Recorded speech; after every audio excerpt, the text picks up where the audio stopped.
Esta es la clase sobre la energía emitida por las estrellas del curso de Astronomía General 2021. Mi nombre es Manuel Caldas y vamos a estar hablando un poco de cómo es emitida la energía, cómo es la energía emitida por las estrellas, cómo la podemos caracterizar, cómo podemos clasificar a las estrellas en función de ello. Lo anterior a través de la comprensión de las principales leyes de la radiación electromagnética. Lo segundo, en la clasificación de las estrellas basadas en los espectros estelares. Vamos a ver distintos criterios ahí. Vamos a hablar también de lo que ocupa el espacio entre los sistemas estelares, que es el medio interestelar, y cómo una disciplina como la radioastronomía, que se desarrolló sobre todo a partir de la segunda mitad del siglo pasado, contribuyó a una comprensión más profunda de ese medio interestelar. Para comenzar, debemos clarificar algunos conceptos. El primero es el de, hablamos de radiación electromagnética, de ondas electromagnéticas. ¿Y qué es eso? Bueno, una onda electromagnética es un campo electromagnético que se propaga. Y en el vacío se propaga a una velocidad de unos 300.000 kilómetros por segundo, que es la velocidad de la luz en el vacío, justamente. La luz, lo que conocemos como luz visible, es una onda electromagnética. Y también la podemos considerar como un flujo de unos paquetes de energía que llamamos fotones, cada uno de los cuales lleva una cantidad de energía determinada por la frecuencia de la onda, que es cuán rápido, digamos, oscila el campo en un punto cualquiera. Y entonces frecuencia es un parámetro que caracteriza a una onda electromagnética, y directamente asociado a él está el concepto de longitud de onda, que es otra forma de caracterizar una onda electromagnética y que se vincula con la frecuencia a través de la segunda ecuación que vemos ahí, nu, esta letra griega que parece una V minúscula, la letra nu. La frecuencia es igual a una constante, que es la velocidad de la luz en el vacío, que se suele denotar con la letra C, dividido la longitud de onda, ¿no? Entonces, longitud de onda y frecuencia se vinculan de esa manera, a través de esa constante. Son dos formas de caracterizar una onda electromagnética. A veces, dependiendo del contexto, hablamos de longitud de onda y a veces hablamos de frecuencia.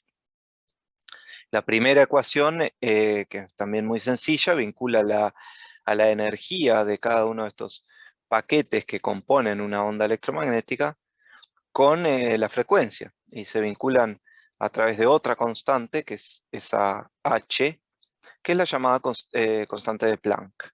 ¿Sí? O sea que la energía es directamente proporcional a la frecuencia. En la imagen que tenemos ahí vemos como si fuera una fotografía, una instantánea de una onda electromagnética, donde la curva azul representa el campo eléctrico, que oscila en el espacio, pero también en el tiempo, y la curva roja, que es el campo magnético, perpendicular al anterior, y que lo mismo, oscila en el espacio y en el tiempo. Y en ese esquema visualizamos el concepto de longitud de onda, como bueno, la distancia entre dos picos o entre dos valles de cualquiera de esas dos curvas. Entonces, en la clase, por ejemplo, de exoplanetas, en sistemas extrasolares, ustedes ya vieron algunos conceptos que nos pueden ir acercando a esta temática.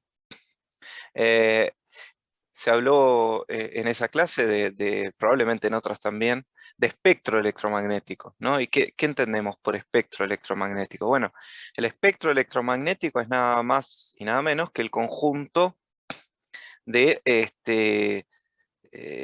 de ondas electromagnéticas que tenemos, el rango de longitudes de onda que abarca, que es desde 0 hasta infinito en principio, y ordenamos entonces, o mejor dicho, llamamos a distintas porciones de esa regla, ¿no? Aquí tenemos como si fuera una regla de longitud, donde se indican las longitudes de onda.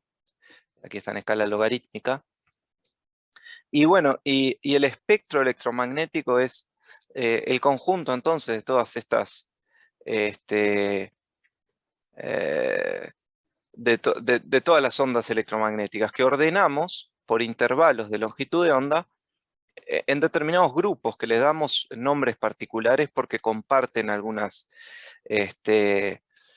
propiedades similares o porque sencillamente abarcan un rango sencillo de recordar de longitud de onda o de frecuencia. Entonces hablamos, por ejemplo, de la que ustedes conocen o han oído nombrar, la parte ultravioleta del espectro electromagnético. Después tenemos, bueno, comenzando de longitudes de onda más cortas y yendo hacia longitudes de onda más largas, o sea, yendo de frecuencias más altas a frecuencias más bajas, o de energía más alta a energía más baja, porque recuerden que energía y frecuencia se vinculan a través de esta sencilla relación. Vamos desde lo que son los rayos gamma, que son los más energéticos, luego los rayos X, luego viene, aquí hay como un zoom, el ultravioleta, y luego hay una porcioncita bien pequeña, digamos, o relativamente pequeña, que es lo que llamamos la parte visible del espectro, y que justamente llamamos visible porque es lo que nosotros con nuestros ojos, que son dos detectores de radiación electromagnética, ven, ¿sí? Nosotros no vemos radiación ultravioleta ni la que viene después, si vamos en sentido de onda, longitud de onda creciente, el infrarrojo, tampoco lo detectamos con nuestros ojos. Y después de lo infrarrojo vienen las microondas y las ondas de radio. Entonces, eso es lo que es el espectro electromagnético. En definitiva, está compuesto por distintas porciones o intervalos de longitudes de onda que les damos un nombre, y que, bueno, toda la radiación electromagnética que observamos pertenece a alguna de estas categorías, digamos. En el gráfico de ahí del medio tenemos la opacidad atmosférica, expresada como un porcentaje, donde 100% es totalmente opaco y 0 es totalmente transparente, en función de la longitud de onda de la atmósfera terrestre. Entonces ahí vemos que felizmente hasta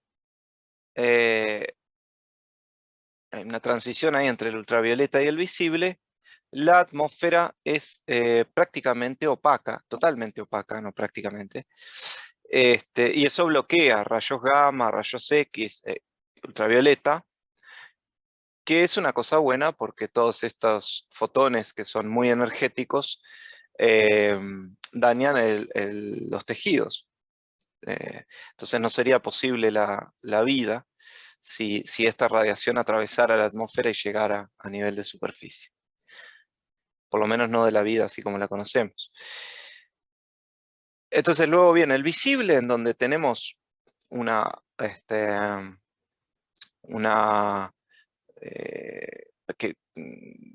prácticamente transparente, la atmósfera en el visible, por eso vemos las estrellas.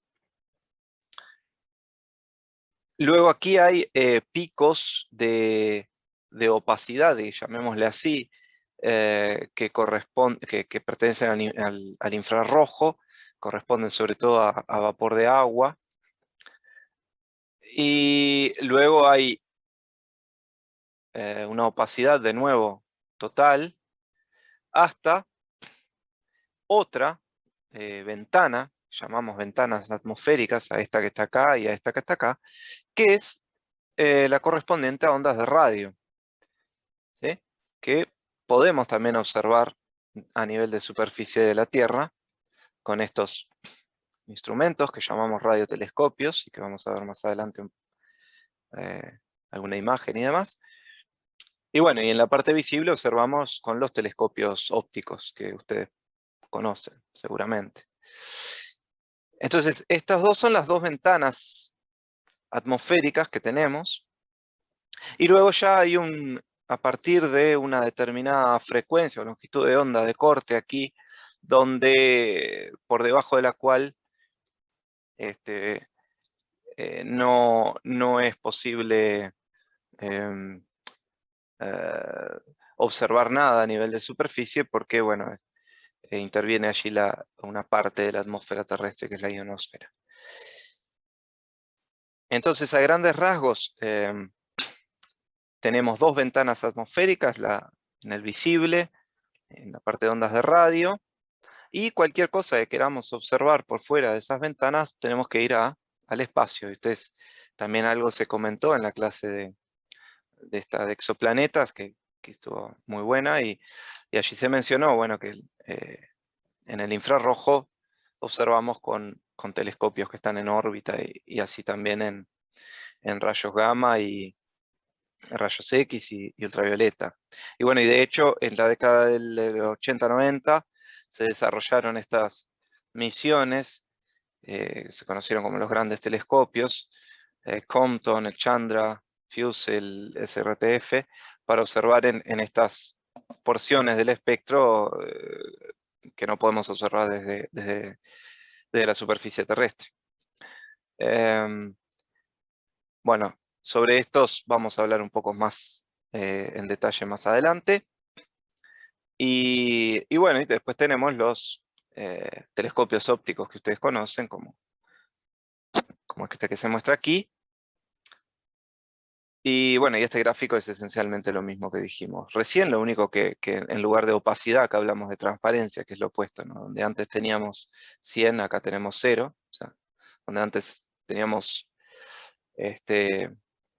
100 de opacidad, es 0 de transparencia, ¿no? Entonces esto es lo mismo que el anterior. Bueno, muy bien, para poder entonces introducirnos ya habiendo visto estos conceptos que nos van a ayudar a entender lo que fue el desarrollo de las leyes, de las principales leyes de la radiación que fueron postuladas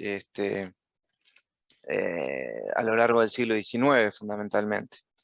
Y bueno, por poner un comienzo en todo esto, podemos empezar a hablar de lo que fue el invento del espectroscopio a cargo de Joseph Fraunhofer, que era un óptico, un señor que trabajaba en uno de los talleres de las fábricas más importantes de la época. Estamos hablando comienzo del 19, fin del 18, comienzo del 19, que en ese momento estaba en lo que es Alemania, el epicentro, digamos, de los mejores talleres, más bien, y fábricas de instrumentos ópticos. Y él, bueno, trabajaba en uno de ellos e inventó el espectroscopio, que era un dispositivo que permitía ver qué pasaba, permitía discernir qué pasa en pequeños intervalos de longitud de onda y descubrir, al apuntarlo hacia una estrella, por ejemplo hacia el Sol, estas rayas negras que se superponían, digamos, al espectro continuo que se veía, que está, digamos, atrás, ¿no? Desde el rojo hasta el azul, en el visible. Y bueno, superpuesto a esa cosa continua, en un degradé continuo, había estas rayas extrañas, negras, que se explicaron, digamos, a partir de las leyes de radiación de Kirchhoff. Gustav Kirchhoff, que ustedes quizá conozcan o recuerden del liceo, de las leyes en teoría de circuitos, es el mismo Kirchhoff. Él también desarrolló estas leyes que dicen que, primero, si uno tiene una fuente de luz caliente, que puede provenir de un sólido o de un líquido o gas a alta presión, y observamos el espectro de eso, vamos a ver una cosa continua, ¿sí? Este degradé continuo que hablábamos recién, ¿sí? Si graficamos intensidad de esa luz en función de longitud de onda, vamos a ver una curva así continua. Bien. Si entre nosotros, el observador, y esa fuente, colocamos un gas que esté a menor temperatura que la fuente, vamos a generar, o vamos a observar, justamente esto que teníamos en la imagen, en la diapositiva anterior. Superpuesto, digamos, a ese espectro continuo, unas rayas negras, que son líneas de emisión, líneas de absorción, ¿sí? Entonces hablamos de un espectro de absorción. Lo que está ocurriendo aquí es una interacción claramente entre la radiación y los átomos o moléculas que componen este gas y que dan lugar a estas rayas negras, ¿no? Y si miramos una curva de intensidad en función de longitud de onda, vamos a ver que esas rayas negras se traducen en caídas de intensidad, ¿no? Más o menos pronunciadas. Y finalmente, si observamos esta nube de gas a baja presión, lo que vamos a tener es un espectro de emisión. Y fíjense que si estos dos gases son iguales, son de la misma naturaleza, las rayas de absorción y de emisión van a ser coincidentes, ¿sí? Y bueno, y si graficamos intensidad versus longitud de onda de este espectro, vamos a ver picos, estos picos, ¿sí? Que van a corresponder a cada una de esas emisiones. Esto era algo experimental, totalmente, ¿no? Se constató experimentalmente que era así. Entonces el propio Kirchhoff introdujo un concepto bastante clave, que es el de cuerpo negro. El cuerpo negro es una idealización teórica que sirve para analizar la emisión de ciertos objetos reales. El cuerpo negro es un cuerpo teórico entonces que se caracteriza por absorber toda la energía que incide sobre él. Es decir, no refleja nada de la energía que le llega. La absorbe toda, tampoco pasa a través suyo nada, todo lo absorbe, y luego, para estar en equilibrio termodinámico, reemite esa energía a la misma tasa que absorbe, ¿no? Eso está en equilibrio termodinámico. Entonces, unas décadas después, Joseph Stefan, que era otro físico, si no me equivoco, era prusiano también, publica un trabajo que se titula sobre la relación entre la radiación térmica y la temperatura, y más o menos al mismo tiempo Ludwig Boltzmann lo demuestra esto, o llega al mismo resultado a partir de los postulados de la termodinámica. Y por eso es que esa ley se la conoce como la ley de Stefan Boltzmann, y dice que la energía total o la tasa, la potencia emitida en realidad es el flujo, que es potencia por unidad de superficie, emitida por un cuerpo negro, es directamente proporcional a la cuarta potencia de la temperatura. Es decir, es esa ecuación que tienen ahí, este símbolo raro es una letra griega, es sigma, es una constante, es algo que no varía. Entonces lo que dice que es, cuanta mayor temperatura, sí, más energía emite el cuerpo negro, pero se vincula con la cuarta potencia. Es decir, si yo tengo un cuerpo negro a una determinada temperatura, y tengo otro cuerpo al doble de la temperatura, el segundo va a emitir 16 veces la energía que emite el primero, ¿sí? 2 a la 4.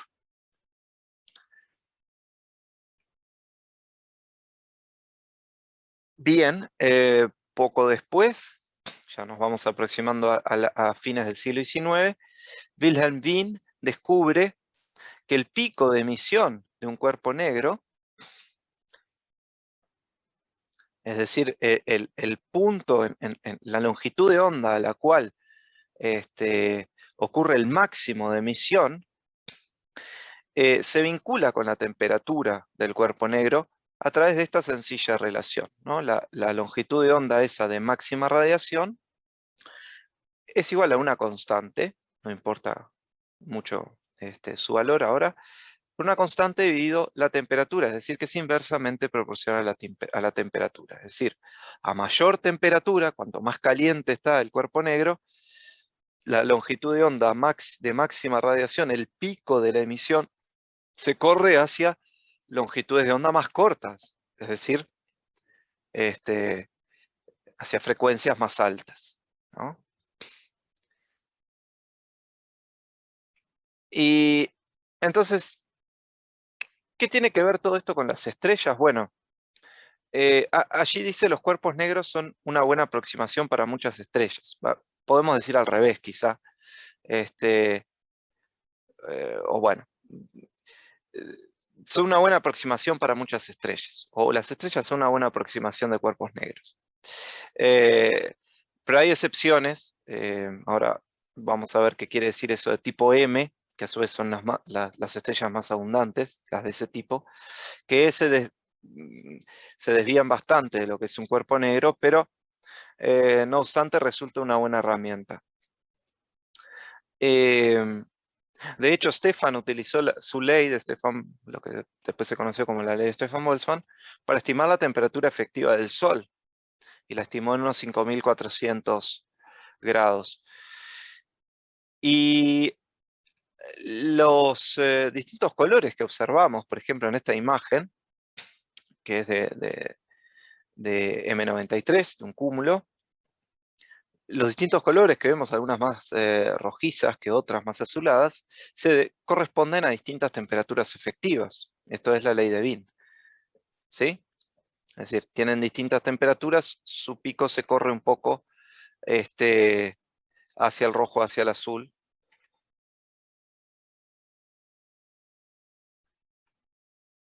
Bueno, entonces, hasta aquí, hasta esta parte de la historia, hablamos entonces de fines del siglo XIX, estaba todo ok, o casi todo, en términos de entender la radiación del cuerpo negro. Casi todo porque, bueno, había un problema bastante grande que se conocía y se conoce como la catástrofe del ultravioleta.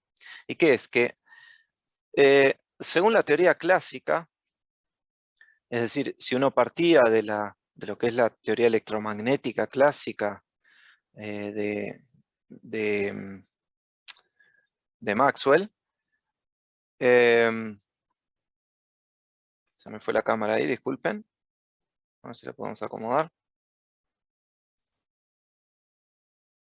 Ahí está. Eh, Llegamos a que la energía emitida por unidad de longitud de onda aumentaba con el cuadrado de la frecuencia. Esto fue demostrado, o sea, si uno partía de la teoría clásica, llegaba a ese resultado.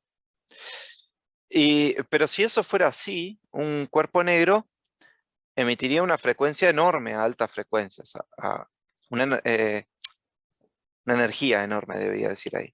Hay un error de tipeo.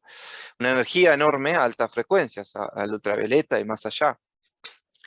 Es más, tendería a infinito a medida que la frecuencia aumenta. Y claramente esto no sucede. Era algo que no era lo que se observaba. Entonces, había una contradicción entre lo que predecía la teoría y lo que se observaba. Y como ocurría a partir del ultravioleta, era más notable esto, se hablaba de la catástrofe del ultravioleta o de Rayleigh-Jeans. Es decir, ahí tenemos en esa gráfica, la curva roja es lo que predice la teoría clásica, y para un objeto a la misma temperatura lo que observamos es la curva negra, donde acá tenemos frecuencia, y acá tenemos la intensidad de la radiación. ¿Eh? Aquí tenemos el pico del que hablábamos en la ley de Wien. Pero bueno, lo importante de esta gráfica es que hay una desviación, salvo en este régimen, a frecuencias bajas, donde la curva roja y la negra no se diferencian mucho, es el régimen, lo que se conoce también como el régimen de Rayleigh-Jeans. Pero a medida que aumentamos en frecuencia, esta diferencia se dispara, ¿no? Y bueno, ya es totalmente insalvable, más allá del ultravioleta, digamos. Y bueno, entonces, ¿cuál era el problema? ¿La teoría clásica estaba mal? Bueno, lo que sucedió fue que para poder explicar esto, ya entrado en el siglo XX, Max Planck, un físico, arribó a una expresión una expresión matemática para la curva de radiación de emisión del cuerpo negro, partiendo de un supuesto realmente disruptivo, ¿no? Y era que, supongamos que la energía vibracional de los osciladores que dan lugar a la radiación de ondas electromagnéticas, es decir, partículas cargadas, por ejemplo electrones, no admite valores cualesquiera, sino determinados valores discretos. Es decir, que la energía está cuantizada. Y partiendo de ese supuesto, arribó a una expresión matemática para la energía emitida por un cuerpo negro como función de la frecuencia o de la longitud de onda, en plena concordancia con las observaciones. Y más aún, explicaba perfectamente las leyes de Stefan Boltzmann, porque a partir de esa curva podemos calcular la potencia total o el flujo total emitido, y eso matemáticamente se arribaba al mismo resultado que el de la ley de Stefan Boltzmann. ¿Se acuerdan ustedes que era esta de acá? Se arribaba que era directamente proporcional a la cuarta potencia de la temperatura. Y también la ley de Wien, es decir, la ubicación de este pico, acá son distintas curvas para distintas temperaturas. Noten que a medida que aumenta la temperatura desde 4000 Kelvin hasta 7000 Kelvin acá, el punto de máxima radiación, que es lo que predice la ley de Wien, se va corriendo hacia longitudes de onda más cortas. Noten también que ninguna de estas curvas se corta, es decir, que la temperatura determina totalmente la radiación del cuerpo negro, y al aumentar la temperatura aumenta la radiación en todas las longitudes de onda. ¿Sí?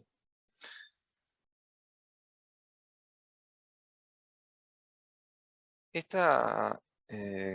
gráfico muestra el espectro solar, el espectro del Sol, en el tope de la atmósfera terrestre, y lo que vemos aquí es que, bueno, esto es irradiancia solar, básicamente energía emitida por unidad de superficie, unidad de longitud de onda. Es decir, vemos aquí que, salvo estos valles, pequeñas caídas en la intensidad, se ve como una curva de Planck, como una curva de cuerpo negro. Aquí los colores rojo y negro refieren simplemente a sets de datos distintos, unos tomados antes del 92 y otros entre el 92 y el 2003. Pero lo importante aquí es ver entonces que el espectro del Sol, medido por encima de la atmósfera terrestre, presenta este aspecto, Y bueno, entonces nos podemos preguntar entonces qué son estas líneas de absorción que lo, que desvían un poco esta curva de una curva perfecta de cuerpo negro, ¿no? Bien, para comprender qué son esas líneas de absorción cuyo origen está en la atmósfera solar, ¿sí? Que corresponden a distintos átomos, vamos a hacer un poco de memoria quizá, de física del liceo, y recordar el modelo atómico de Bohr para el átomo de hidrógeno.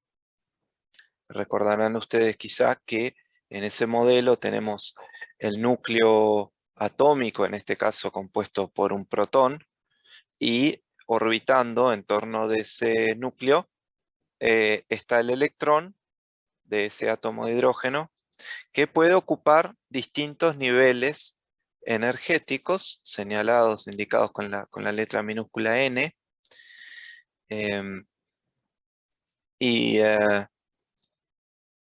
y bien, en lo que se conoce como el estado fundamental, es el que corresponde al número n igual 1, ¿sí? Pero ese electrón, que puede estar en el estado fundamental, puede también estar, ese átomo puede estar excitado, y entonces eso quiere decir que el electrón, en lugar de orbitar en el estado fundamental, va a estar en alguno de estos niveles superiores, ¿sí? Y, y bien, entonces, ¿cómo puede ocurrir eso? ¿Cómo puede excitarse ese electrón para pasar a niveles superiores? Bueno, hay distintos mecanismos, pero uno es la absorción de un fotón. Recuerden que cuando hablábamos de onda electromagnética, em, y podíamos pensar a la radiación electromagnética como una especie de flujo de unas partículas o de unos paquetes de energía que llamábamos fotones. Bueno, esos paquetes de energía pueden ser absorbidos por un electrón, por ejemplo, por un electrón del átomo de hidrógeno, eh, que si ese fotón transporta una energía que es exactamente igual a la diferencia de energía entre dos estados distintos, entonces ese electrón va a absorber ese fotón y a pasar a un estado energético superior. Y si el estado inicial en el que se encontraba el electrón era en un estado ya excitado, por ejemplo el nivel 2, em, todas las transiciones que comienzan o comienzan si hablamos de absorción o finalizan si hablamos de emisión, porque también un electrón que está en un estado superior puede pasar a un nivel inferior, y en ese caso, en lugar de absorber, emite un fotón con una energía exactamente igual a la diferencia de energía entre ambos estados. Pero ahora que hablamos de absorción, pasamos entonces de un estado inferior a uno superior, y si el inferior es el nivel 2, todas las transiciones que parten del nivel 2 se agrupan bajo el nombre de series de Balmer, ¿sí? Están luego las series de Lyman o de Lyman, eh, que culminan o comienzan, depende si es absorción o emisión, en el nivel 1, en el estado fundamental. Entonces, cuando la transición es del 2 al 3, hablamos de la línea alfa de la serie de Balmer. Cuando es del 4 al 2 es la línea beta, y así sucesivamente siguen las letras griegas en ese orden. Entonces, la línea H alfa que observamos aquí, muy prominente, corresponde entonces a transiciones de átomos excitados en la atmósfera solar, que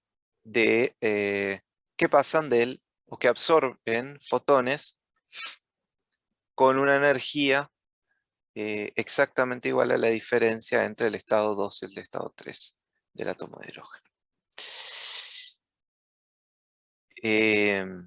Si recuerdan esta imagen que teníamos aquí, bueno, es un poco esta situación de aquí en el medio, donde tenemos una fuente de un continuo, en este caso el Sol, y entre el observador y esa fuente tenemos la atmósfera solar, en donde hay átomos excitados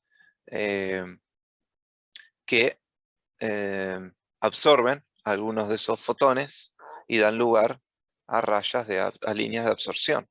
¿Tá? Entonces, en definitiva, esto es, estamos viendo esas líneas de absorción. Más aún, podemos identificar qué átomos están presentes en esa atmósfera a partir justamente de estas líneas, porque sabemos por mediciones en laboratorio, por ejemplo, o cálculos teóricos, a qué longitudes de onda corresponden las emisiones o absorciones de tal o cual átomo.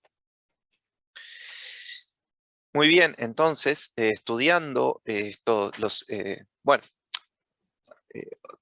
esto mismo lo podemos aplicar a otras estrellas, podemos observar esto en otras estrellas, y entonces lo que hizo un grupo de Harvard a fines del siglo XIX, un grupo que, digamos, lideraba de alguna manera Edward Pickering, y que estaba compuesto en su absoluta mayoría por mujeres, que se tomaron el trabajo de clasificar todos los espectros estelares con que se contaba al momento, de una forma muy meticulosa, y fue así que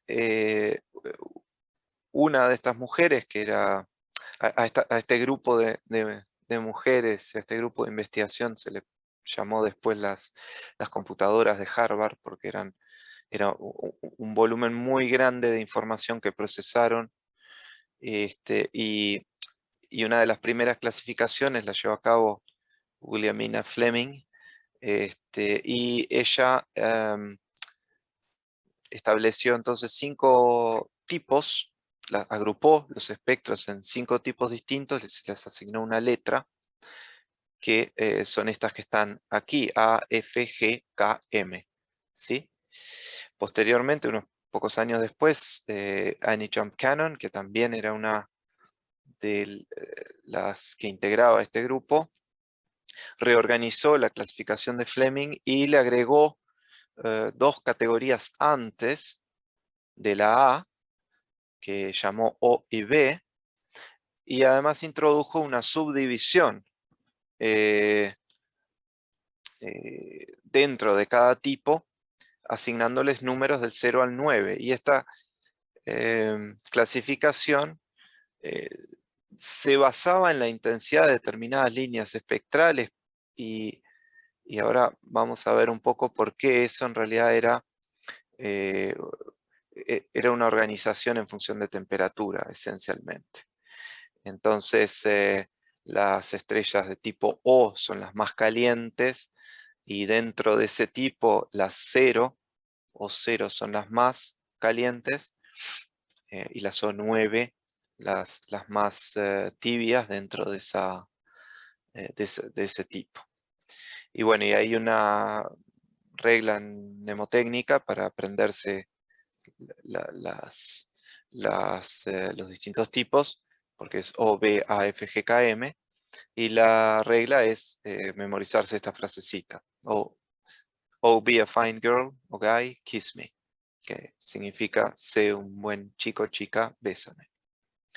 Entonces, Annie Cannon clasificó entonces unos 200.000 espectros entre 1911 y 1914, que fueron recopilados en un catálogo que se llamó el catálogo de Henry Draper. Entonces, por ejemplo, Betelgeuse se llama también HD 39801. HD es entonces refiere al catálogo este.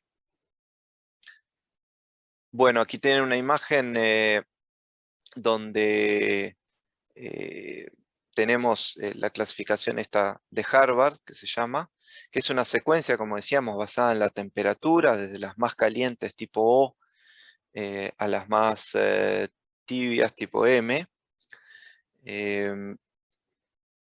Inicialmente eran números enteros, hoy también se admiten fracciones. En realidad podemos tener estrellas de tipo O 9.7, por ejemplo. Y bueno, decíamos que era una clasificación basada en la intensidad de determinadas líneas espectrales, pero en las épocas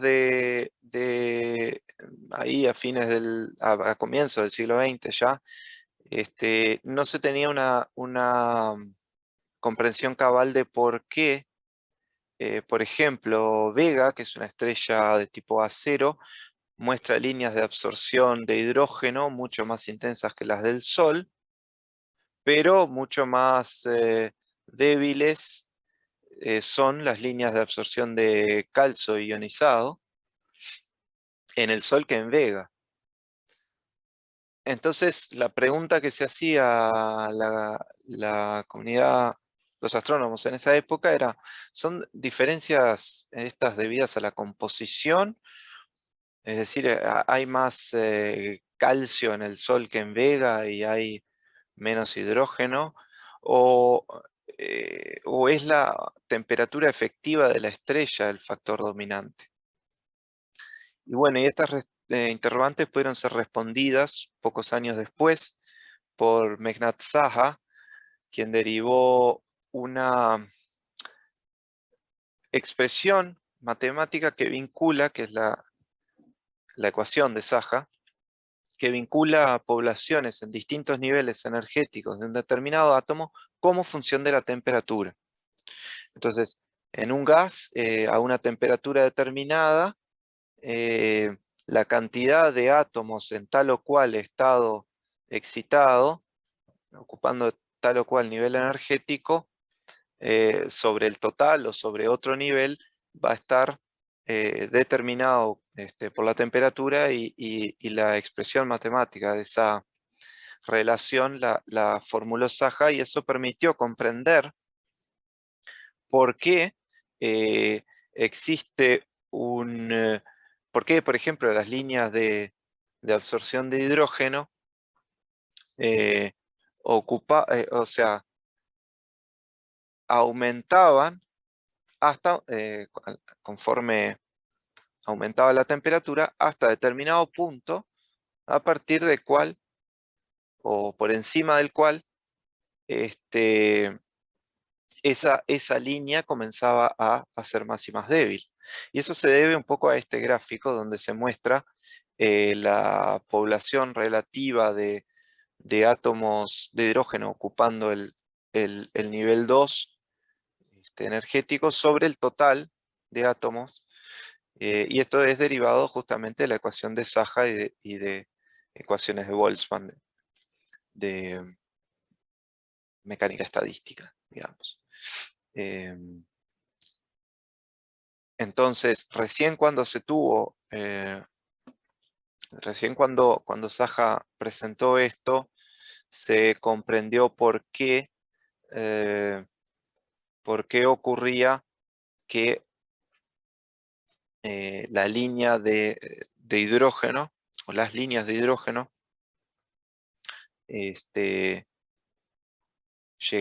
tenían un máximo alrededor de temperaturas efectivas de unos 9.900 Kelvin, y luego a mayores temperaturas lo que ocurre es que el hidrógeno se ioniza, es decir, que los átomos pierden su electrón y son esencialmente un núcleo, un protón.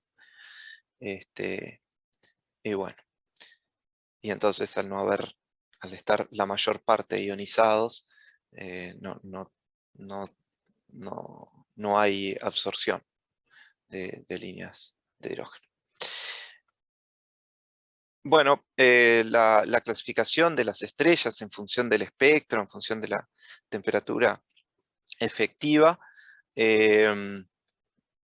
se evolucionó y hoy en día utilizamos el sistema Morgan-Keenan, que surgió sobre la década del 40 más o menos, del siglo XX, y que además de utilizar las clases O, B, A, F, etcétera, hasta M, introduce otra dimensión, digamos, que es la luminosidad de las estrellas, ¿sí? La energía total que emiten, y les asigna un número romano en función de esa luminosidad.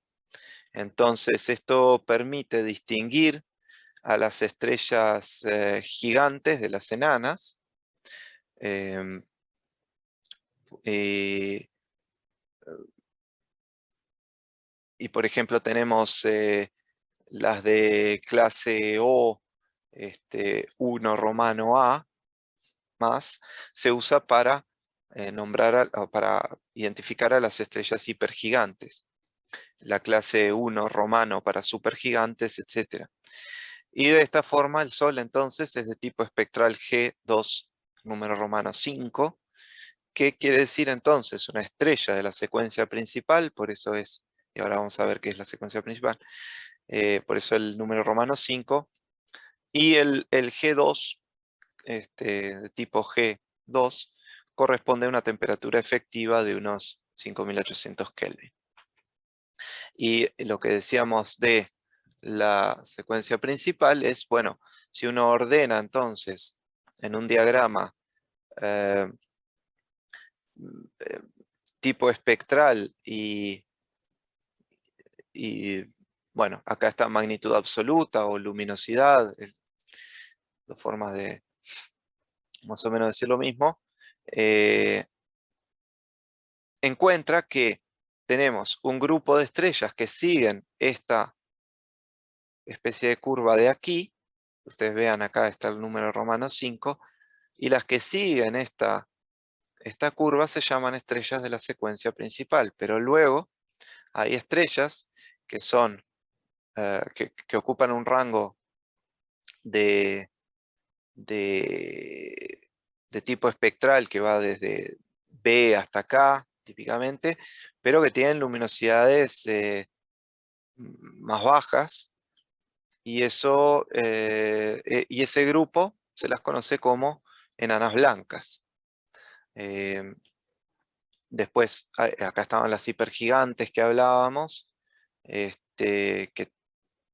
tienen luminosidades de las más altas, las supergigantes, las gigantes brillantes, las subgigantes. Y por aquí aparecen dos tipos espectrales que no mencionamos, L y T, que ahora vamos a comentar brevemente. Bueno, aquí este cuadro, esta tabla en realidad muestra algunas características de las estrellas de la secuencia principal, o sea, de estas de aquí. Según el tipo espectral, a qué temperatura efectiva o qué rangos de temperatura efectiva corresponde cada tipo espectral, qué cromaticidad, o sea, cómo es, digamos, el color, en este caso relativo a la estrella Vega, cuál es la masa. Noten que entonces las de tipo espectral O son las más calientes, las más masivas y las más grandes, digamos, en términos de radio. Y también está aquí indicado qué fracción de la población del total de las estrellas de la secuencia principal son de tal o cual clase, ¿no? Por ejemplo, este número no me acuerdo si es 1 en 3 millones o, bueno, el 0,00003% de las estrellas de la secuencia principal son de tipo O. que es una fracción muy pequeña. Y noten que la abrumadora mayoría, bueno, la gran mayoría de las estrellas son de tipo M, son las más frías, entre comillas, las de menor masa, las menos masivas, tienen un color rojo anaranjado, ¿no? Y bueno, las estrellas del tipo de nuestro Sol están aquí en el tipo espectral G, ocupan 7,6% de todos, ¿no? Aquí, bueno, la masa está expresada en masas solares. ¿Está? Bueno, algunas, decía Sebastián en la clase de exoplanetas, que la astronomía entra por los ojos, es muy cierto, así que acá les comparto algunas imágenes de estrellas de distinto tipo. Este es el cúmulo que se conoce como el cofre de joyas, es muy lindo de observar, incluso con un par de prismáticos nomás se ve muy hermoso. Y está compuesto principalmente por estrellas de tipo espectral B. Esta la conocen, es Orión, y si quizás se hayan notado que, bueno, que tiene una estrella que es como rojiza, esa es Betelgeuse, que ya la mencionamos, es uno de los hombros del cazador, ¿no? Este es el cinturón del cazador, esta es la espada del cazador, y esta es la rodilla, Rigel, y Rigel es una supergigante azul del tipo B8-1A, y Betelgeuse es una supergigante roja. ¿Mm? Bueno, acá están las famosas Tres Marías. Bien, entonces habíamos mencionado cuando vimos el diagrama que dicho sea de paso se llama diagrama de Hertzsprung-Russell, les había comentado a la pasada que aparecían dos nuevos tipos acá, LT. ¿Y qué son esos? Bueno, fueron nuevos tipos creados para clasificar espectros en el infrarrojo, sobre todo de estrellas más tibias que las de tipo M, más frías que las de tipo M, incluyendo enanas rojas y marrones que son muy débiles en el visible. Entonces, así tenemos las de clase L, que deben su nombre a que son más frías que las de tipo M y a que L es la letra más cercana a M. Algunos de estos objetos tienen masa lo suficientemente grandes como para que haya fusión de hidrógeno, pero la mayor parte son lo que se conoce como enanas marrones. Y tienen su pico de emisión en infrarrojo y un color rojizo oscuro. Esto de aquí no es una imagen, es más bien porque no tenemos, es más bien un dibujo artístico de cómo se vería un objeto de este tipo. Después tenemos las de clase T, que son evidentemente más frías aún, con temperaturas de entre 550 y 1300 Kelvin. Tienen también su pico de emisión en infrarrojo y tienen una particularidad que las distingue, que es la presencia de metano en su espectro. Em, y bueno, esta es otra, digamos, concepción artística de cómo se vería una estrella de estas. Algo de esto también vieron en la clase de exoplanetas, que Sebastián ahí hablaba de que era importante a veces no apresurarse en la categorización de exoplaneta, que no fuera cosa que nos estuviéramos confundiendo con alguna de estas clases de las estrellas más pequeñas y más frías. La última de las cuales, la más fría de las cuales, digamos, es la clase I griega. Esto de vuelta es otra concepción artística de cómo se vería esto. Y tienen un espectro cualitativamente distinto a las anteriores. Muestran una línea de absorción a 1,55 micrómetros, que corresponde a amoníaco, y que de hecho se suele tomar esta la intensidad de esta línea como la transición de la clase T a la Y, y se trata de una transición que es difícil de distinguir de otras de agua o metano, por ejemplo. El rango de masas de estas enanas Y es de entre 9 y 25 masas de Júpiter, y puede haber objetos de esta clase por debajo de las 13 masas de Júpiter necesarias para la fusión de deuterio, que es a su vez, también lo comentaron en la clase de exoplanetas, este umbral de 13 masas de Júpiter es lo que se adopta actualmente, según la Unión Astronómica Internacional, para distinguir entre enana marrón, estrella enana marrón y planeta.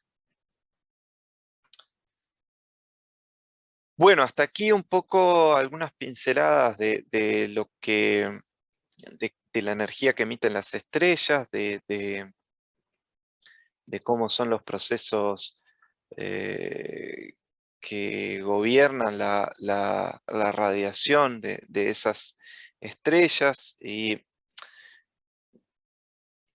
ahí entra en lo que nosotros observamos de las estrellas, en lo que se encuentra entre nosotros y las estrellas,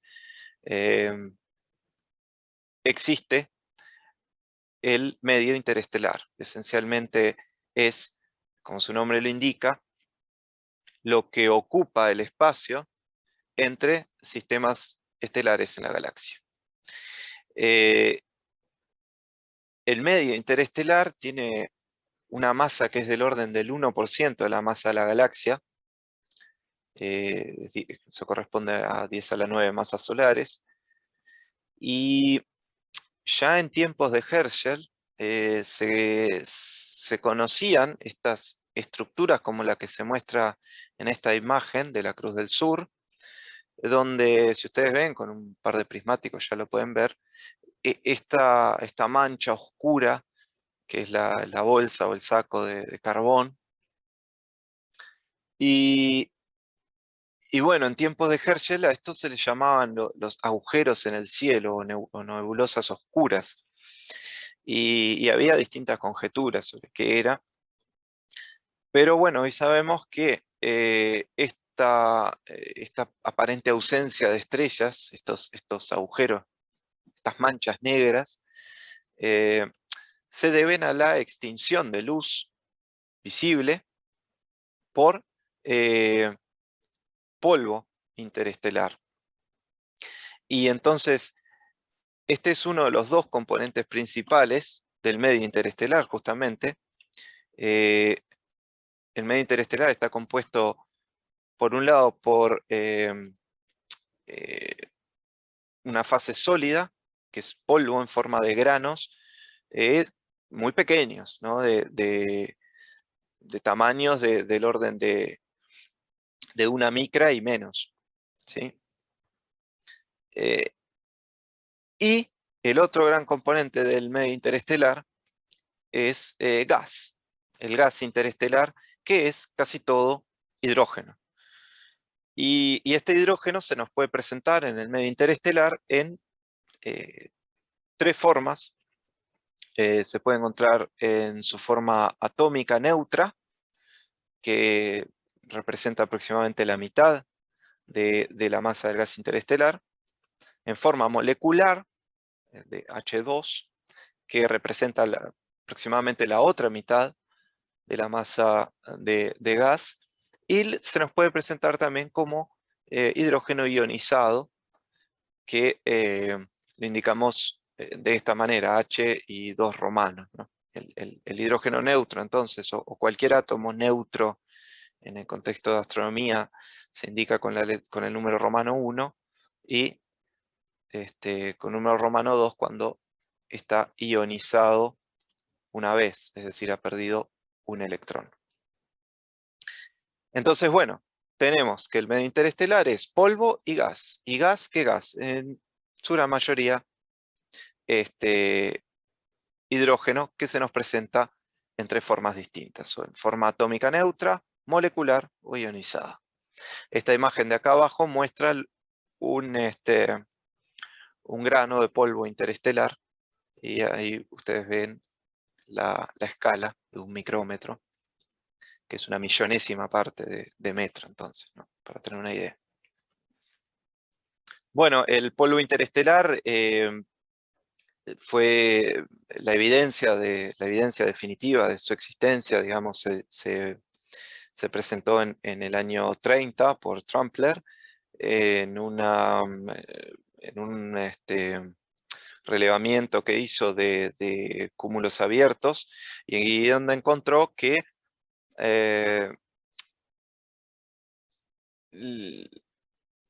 presentaban un brillo que era menor que el que se esperaba. Y esto no podía ser por otra cosa que por la presencia de polvo interestelar. Más aún, encontró que la absorción del visible por parte del polvo interestelar era selectiva, entonces se absorbía o se dispersaba más radiación en determinadas longitudes de onda que en otras, y eso conducía a un enrojecimiento, porque se dispersa más las partes azules de la radiación, y este enrojecimiento era mayor cuanto mayor fuera la distancia al objeto. Bueno, del gas interestelar era un poco más complejo, es un poco más complejo su detección, y llevó bastante más tiempo. Los primeros indicios igual datan de comienzos del siglo XX, cuando Hartmann, estudiando una binaria espectroscópica, que es una estrella binaria que determinamos que lo es porque a partir del estudio de su espectro, y encontró, porque en una binaria espectroscópica el espectro, las rayas espectrales se mueven conforme el sistema binario va rotando, pero encontró una línea de calcio ionizado que era estacionaria, que no seguía este patrón de movimiento que presentaban las otras. Entonces, bien, ¿de dónde provenía ese calcio ionizado? ¿Era gas circunestelar, es decir, que rodeaba la estrella, o era un gas que estaba en algún lado entre nosotros y la estrella? Bueno, posteriormente se encontró que varias estrellas presentaban más de una componente estacionaria, y se llegó finalmente a que su origen era interestelar. Posteriormente, aquí tenemos una imagen de la nebulosa del Águila, donde se ven estas columnas de gas enormes, ¿sí? Es una imagen del Hubble, el telescopio espacial Hubble. Y bien, entonces este gas interestelar se presenta en distintas estructuras, de distintas formas. Existen regiones que llamamos nebulosas oscuras, son regiones que contienen polvo interestelar, son más densas y frías que en general el medio interestelar, y contienen gas molecular, es decir, hidrógeno molecular. Después tenemos nebulosas de reflexión, son aquellas que reflejan luz estelar en granos de polvo y tienen un color azul característico, y su luz está polarizada. Es otra característica de estas regiones. Luego tenemos remanentes de supernova, como la que muestra la imagen de ahí, que es la nebulosa del Cangrejo. Es otra imagen del Hubble que les comparto.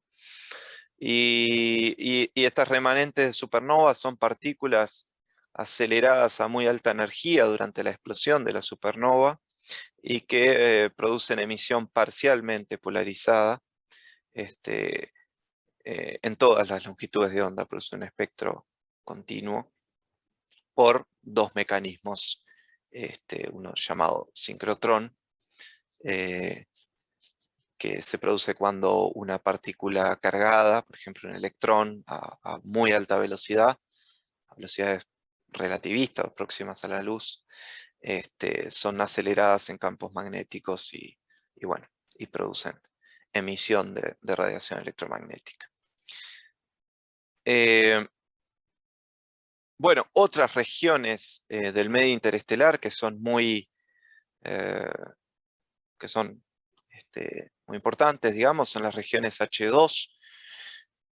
H2, recuerden que refería a hidrógeno ionizado. Entonces, este hidrógeno es ionizado por una estrella joven muy caliente. Entonces, tenemos una estrella o protoestrella, una estrella joven o una protoestrella que emite fotones muy energéticos y esos fotones muy energéticos ionizan, es decir, le dan el kick de energía necesario a los electrones de estos átomos de hidrógeno para desvincularlos definitivamente de su núcleo y generar entonces un átomo ionizado. Bueno, una de las regiones más conocidas, H2, es la nebulosa de Orión, justamente lo que veíamos en la otra imagen de la constelación, la espada de Orión, es esta nebulosa. Y bueno, es una región muy activa de formación estelar, se están formando muchas estrellas allí. Y finalmente tenemos nebulosas, lo que se llaman nebulosas planetarias, que son burbujas de material ionizado, eyectados por una estrella en su fase final de evolución hacia una enana blanca. Bueno, la emisión esta roja o carmesí característica es debida a recombinaciones de iones hidrógeno, es decir, cuando un átomo ionizado de hidrógeno captura un electrón, ese electrón cae, digamos, en cascada. Si miramos este esquema sencillo, desde n igual a infinito, digamos, es decir, un electrón que está desvinculado de un determinado átomo, de un ion de hidrógeno, es capturado y al caer en cascada, o al caer directamente hacia alguno de estos niveles, se emite un fotón, es de alguna manera el proceso inverso a cuando se absorbe, se emite un fotón y eso es para el hidrógeno lo que le da este color rojizo característico en el visible. Hay otras líneas de recombinación de hidrógeno en radio, quizá más adelante algo vemos de eso. Bueno, entonces, hacia la década del 30 del siglo pasado, la información que se tenía del medio interestelar era muy pobre, era limitada a lo que podíamos observar en el visible, y esencialmente eso quería decir extinción de luz visible de las estrellas, es decir, lo que podíamos verificar era este tipo de estructuras, pero las nubes de este gas frío y tenue, no teníamos manera de detectarlas. Entonces, ¿cómo es que sabemos hoy de la existencia de este gas? Bueno, para responder a esa pregunta tenemos que hacer un breve raconto histórico de la historia de la radioastronomía. Y todo comenzó cuando en el año 29 le es encomendado a este señor, Karl Jansky, un ingeniero de la compañía Bell Laboratories, le encomendaron que investigara fuentes de interferencia en comunicaciones transatlánticas que ya se estaban haciendo en ese momento. Es decir, estamos teniendo comunicaciones a través del Atlántico y tenemos una fuente de interferencia, queremos que investigues un poco a qué se deben y cómo podemos mitigarla y demás. Entonces, para eso desarrolló esta antena que está acá en la imagen, que se giraba sobre estas ruedas que ustedes ven acá, y de esa manera podía, al girarla, digamos, apuntarla, porque era una antena muy directiva, en distintas direcciones. Y encontró entonces que tenía 3 fuentes principales de interferencia. Una, que pudo identificar debido a tormentas eléctricas locales, otra a tormentas eléctricas más distantes, y una que era de origen desconocido y que inicialmente atribuyó al Sol. Pero cuando vio que el periodo, porque era una fuente periódica de interferencia, no era de 24 horas, sino de 23 horas y 56 minutos. Entonces se publicó sus resultados, nadie le dio mucha importancia, salvo este señor, que era otro ingeniero, Grote Reber, y que además de ser ingeniero era astrónomo amateur, y que se interesó en los descubrimientos de Jansky y construyó su propia antena en el patio de su casa, una antena de 9 metros, y con ella mapeó la emisión de radio en nuestra galaxia a una frecuencia de 160 MHz. Y la emisión de radio, recuerden ustedes, vamos a ir un poco para atrás, entonces, bastante para atrás, a ver si lo encontramos. Por acá estaríamos, en nuestro espectro electromagnético, ¿no? Es decir, acá estaba la antena del señor Reber, y él entonces usó esa antena de 9 metros que diseñó y hizo un mapeo de la galaxia a una frecuencia de 160 MHz. Y entonces descubrió, además de la emisión fuerte que ya había identificado Jansky, y que provenían del centro de la galaxia, descubrió otros picos de emisión como secundarios, uno en la constelación de Casiopea, otro en la constelación del Cisne, y que hoy sabemos que son, en el caso de Casiopea A, son un remanente de una supernova, y Cygnus A son una radiogalaxia, una galaxia que emite muy intensamente en la parte de radio del espectro. Y que, por otra parte, estas dos fuentes son dos fuentes que se utilizan hoy en día para calibrar antenas. Bueno, entonces, año 37 decíamos, bueno, viene la Segunda Guerra Mundial, la humanidad está como en otras cosas, pero por otro lado se desarrolla, como ustedes quizás sepan, la Segunda Guerra Mundial catalizó el desarrollo de las comunicaciones por radar y etcétera. Eso implicó un avance tecnológico que a su vez posibilitó en las décadas siguientes el desarrollo de la radioastronomía, es decir, el desarrollo de la medición de radiación electromagnética en la parte de ondas de radio del espectro del espacio. Pero una cuestión muy importante ocurrió a mediados de la década del 40, cuando se calcula teóricamente la frecuencia o la longitud de onda emitida cuando un electrón de un átomo de hidrógeno cambia su spin, que es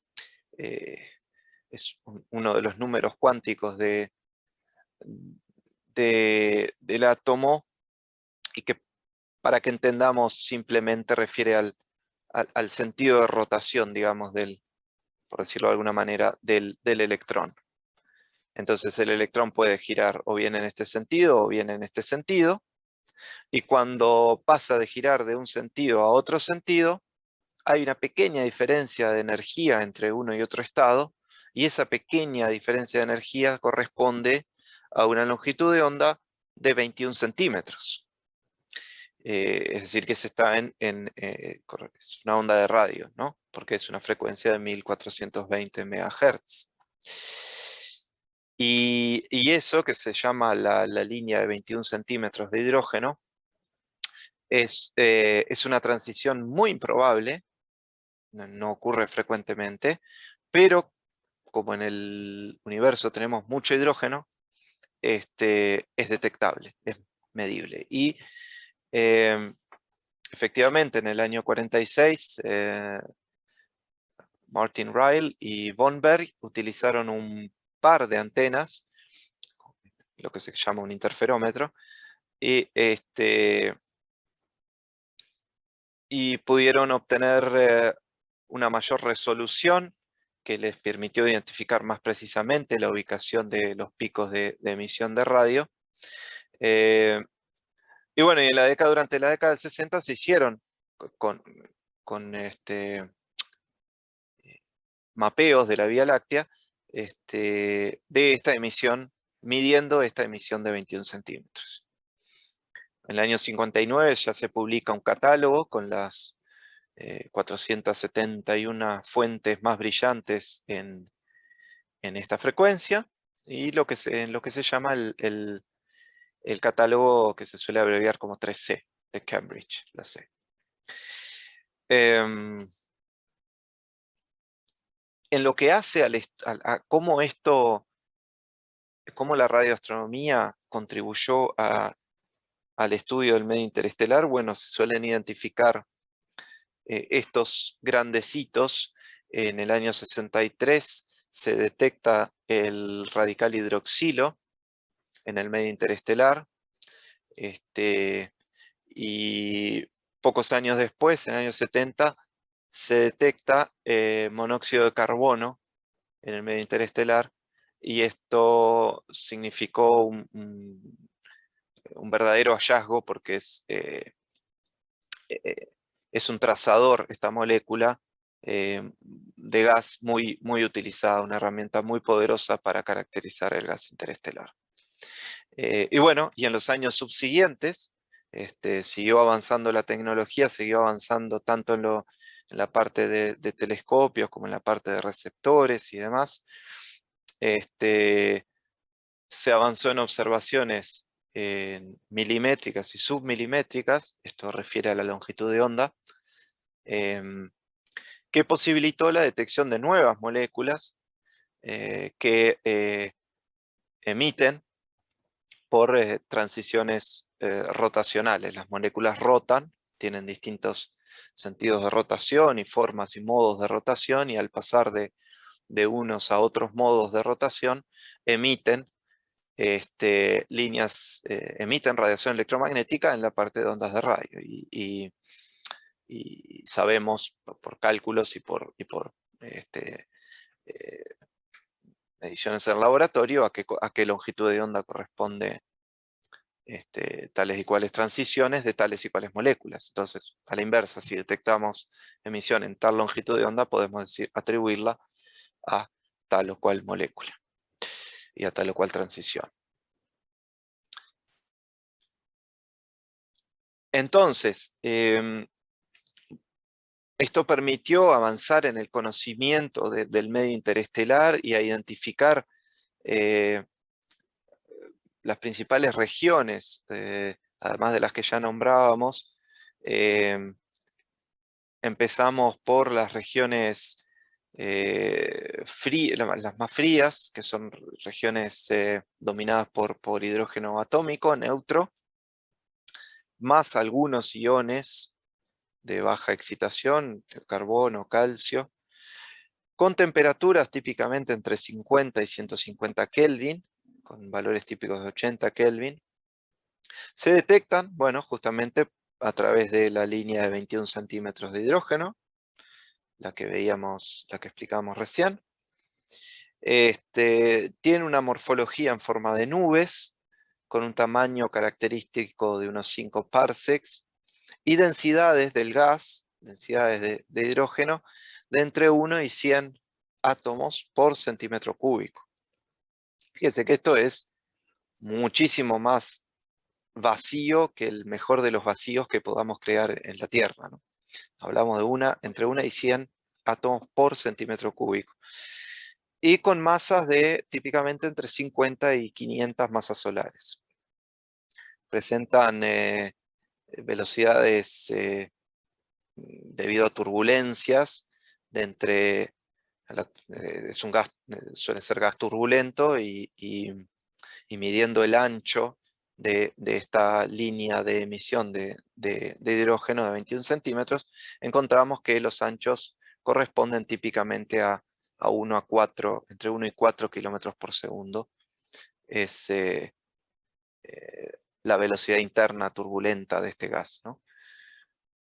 Tienen una distribución en el plano galáctico de una altura característica de 250 parsec y ocupan una pequeña fracción del volumen galáctico, entre 2 y 3%, pero su masa es alrededor de la mitad, como decíamos antes, ¿no? La mitad del medio interestelar es hidrógeno neutro. Después tenemos las regiones moleculares, que pueden contener trazas de otras moléculas, ya monóxido de carbono, nitrógeno, agua, temperaturas más bajas, de entre 10 y 30 Kelvin. Se detectan principalmente por transiciones rotacionales de monóxido de carbono, ¿sí? Y con densidades de entre 10 a la 3 y 10 a la 5, son más densas, moléculas por centímetro cúbico, con masas del orden de 1000 masas solares. Se distribuyen un poco más, un poco de manera más compacta, digamos, que las anteriores, con una altura característica de 120 parsecs, ocupan también una pequeña fracción del volumen galáctico. Y también la masa representa la mitad de la masa del medio interestelar, como decíamos antes, ¿no? Una mitad es hidrógeno neutro, la otra es hidrógeno molecular. Y estas regiones, nubes moleculares, son los lugares de formación de estrellas. Después tenemos unas regiones que se llaman calientes atómicas o gas internube, que son compuestas por hidrógeno atómico, pero más caliente, bastante más caliente, con temperaturas entre 5 y 6000 Kelvin. Se detectan también por medio de la línea de 21 centímetros, con densidades de entre 0,1 y 1 átomos por centímetro cúbico, y se distribuyen con alturas características bastante grandes, de hasta 400 parsec. Ocupan la mitad del volumen galáctico. Finalmente tenemos las regiones fotoionizadas, las regiones H2, que, bueno, como decíamos antes, ¿no? Son regiones ionizadas por protoestrellas o por estrellas jóvenes, con temperaturas de entre 5 y 10.000 Kelvin, valores típicos de 8.000 Kelvin. Se detectan por líneas de recombinación de hidrógeno en radio. Esto es lo que les comentábamos, ¿no? Cuando tenemos hidrógeno ionizado que captura un electrón y ese electrón cae en cascada hacia el estado fundamental, y en esa cascada va emitiendo fotones, y bueno, hay fotones de esos que son en la parte de ondas de radio, y bueno, detectando esas líneas, podemos identificar estas regiones fotoionizadas. De hecho, si medimos líneas de recombinación de hidrógeno, es es una evidencia de que es una región fotoionizada. No hay manera de que tengamos líneas de recombinación de hidrógeno si no es que tenemos hidrógeno ionizado. Y luego podemos tener regiones ionizadas por colisiones, ¿sí? Es decir, choques entre átomos que le desprenden a uno de ellos el electrón y de esta forma se ioniza. Bien, me quiero quedar entonces sobre todo con las regiones fotoionizadas y con las nubes moleculares.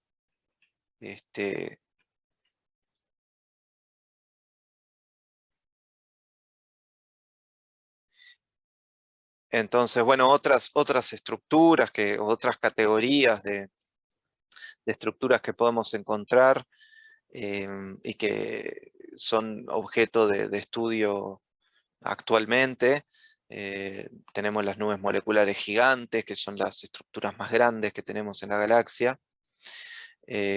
Bueno, son entonces un tipo de, o una subcategoría de nubes moleculares, ¿no? Nubes moleculares gigantes.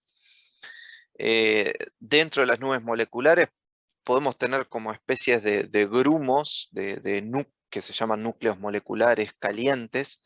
Son núcleos muy compactos, muy densos y muy calientes, o muy no, pero comparado al resto de la nube molecular, más calientes.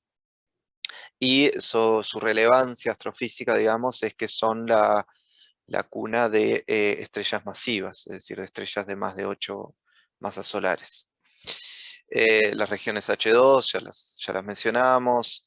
El estudio de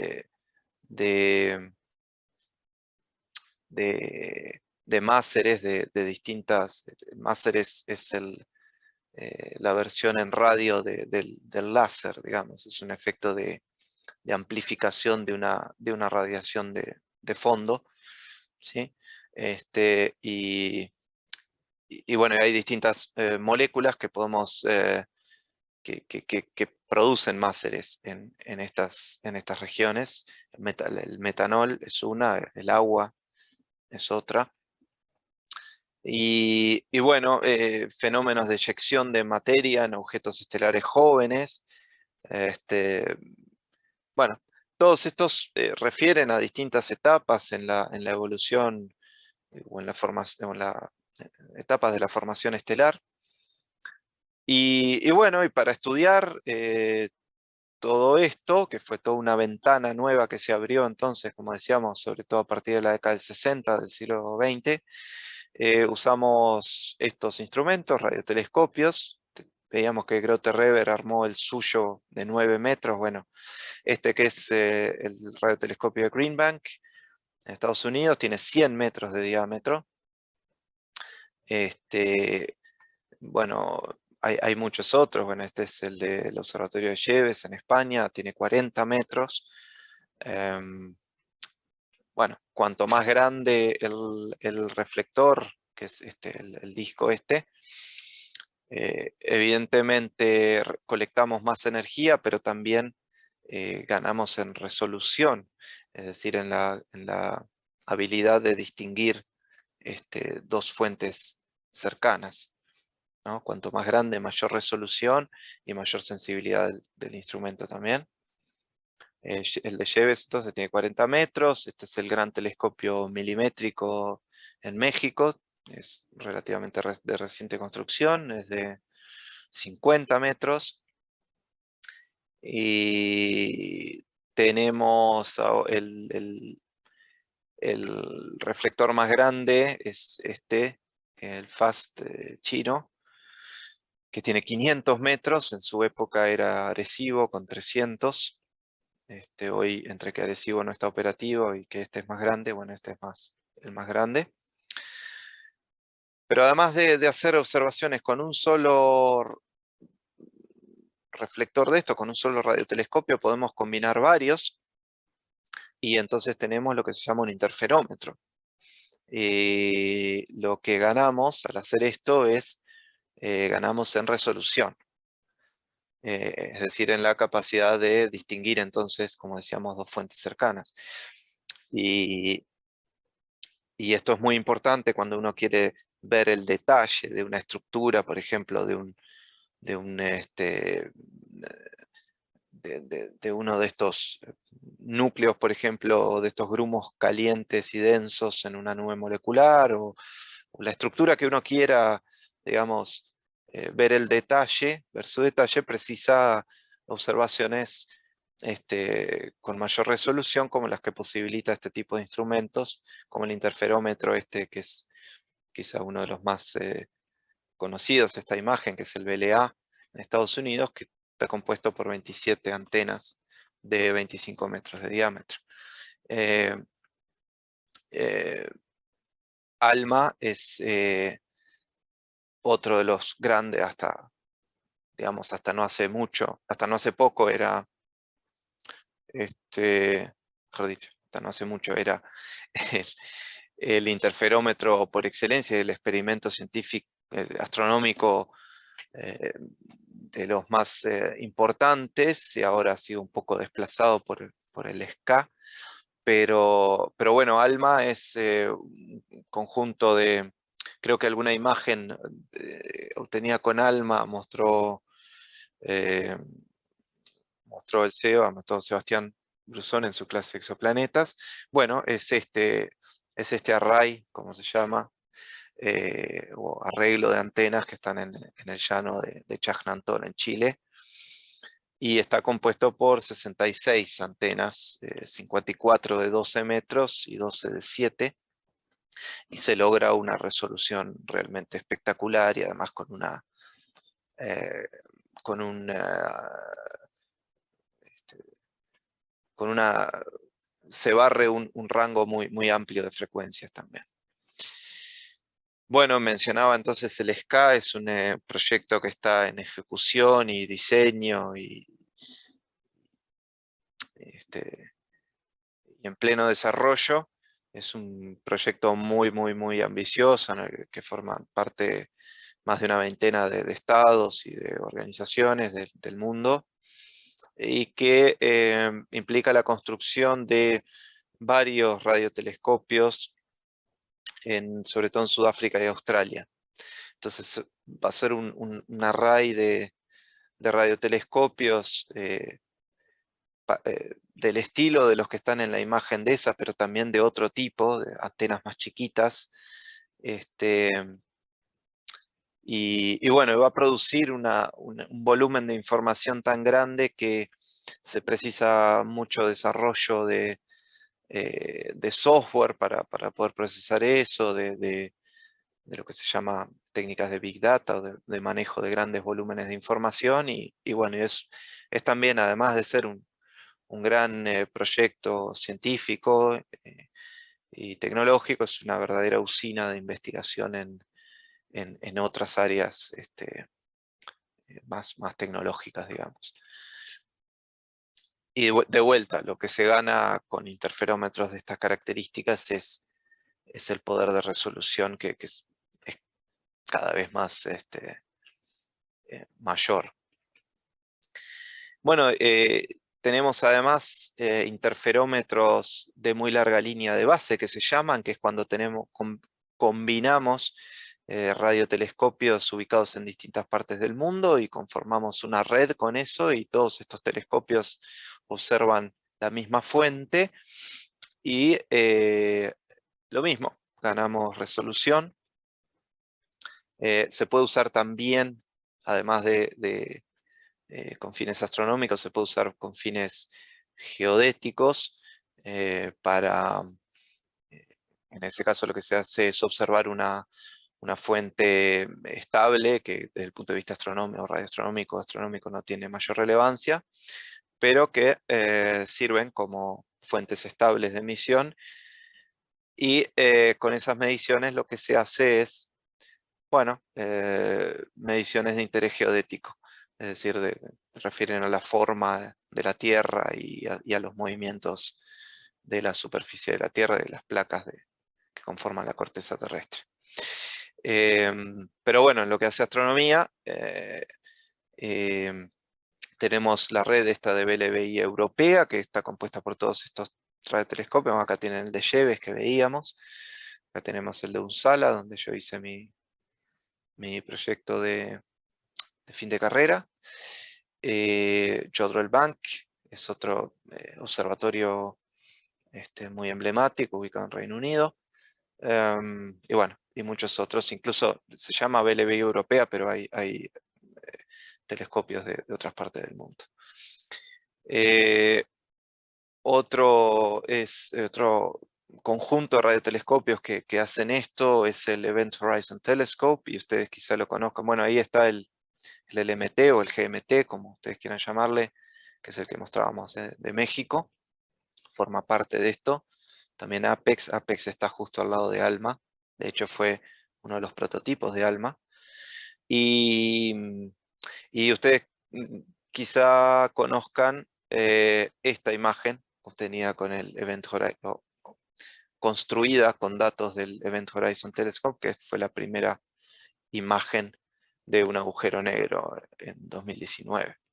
Eso fue hecho con este array.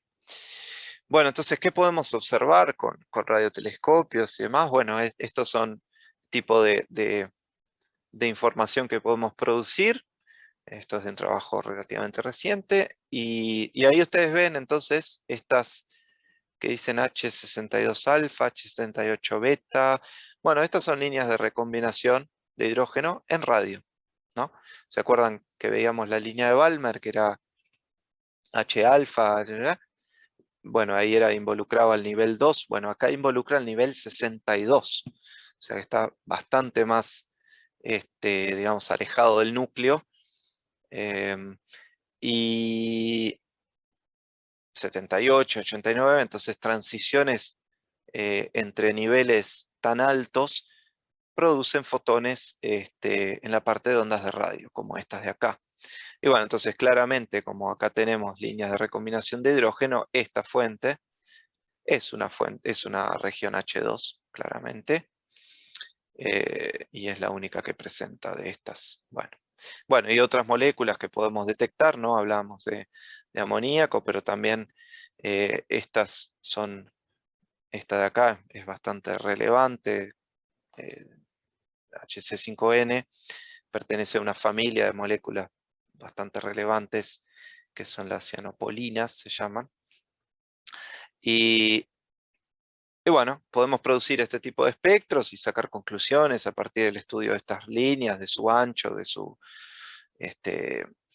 de su intensidad relativa, y si tenemos varias líneas de una misma molécula, podemos inferir tanto densidad de esa molécula como temperatura y demás. También podemos, si tenemos, bueno, interferómetro, podemos producir este tipo de imágenes, o este tipo de imágenes. Este es el primer, hablamos, ¿se acuerdan de HMCs, que eran estos núcleos calientes y densos en nubes moleculares? Bueno, este es el primero de ellos detectado fuera de nuestra galaxia. ¿tá? Esto fue hecho con ALMA, justamente, en la nube mayor de Magallanes. ¿tá? Es el primer HMC detectado fuera de nuestra galaxia. Y bueno, para ir redondeando y terminando, estamos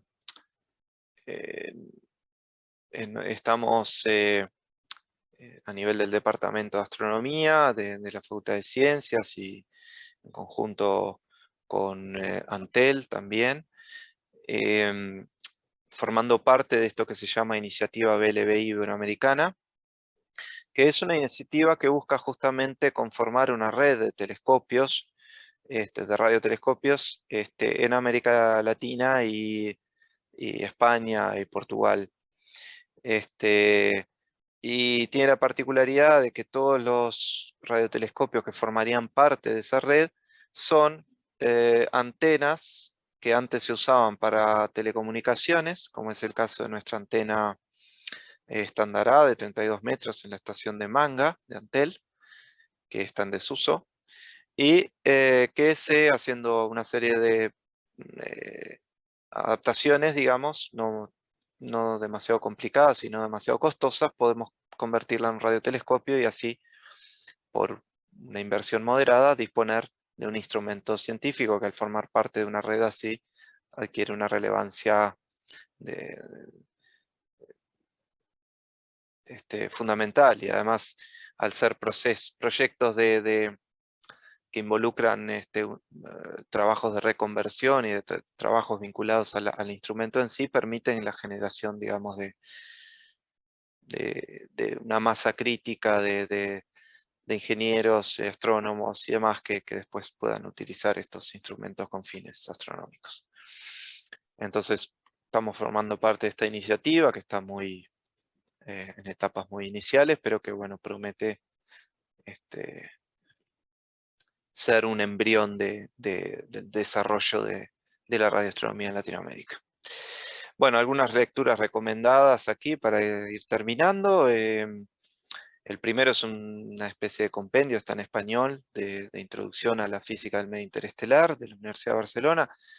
Quizá es muy avanzado en algunas partes, pero les dejamos un capítulo, unos apartados eh, que son más accesibles. Esta entrada en Wikipedia sobre clasificación estelar es recomendable. Y bueno, y este folleto que también disponibilizamos en EVA, que armamos justamente en el marco de esta iniciativa BLBI, que explica un poco cómo la radioastronomía científico y tecnológico en nuestros países. Bien, eso es todo. Muchas gracias.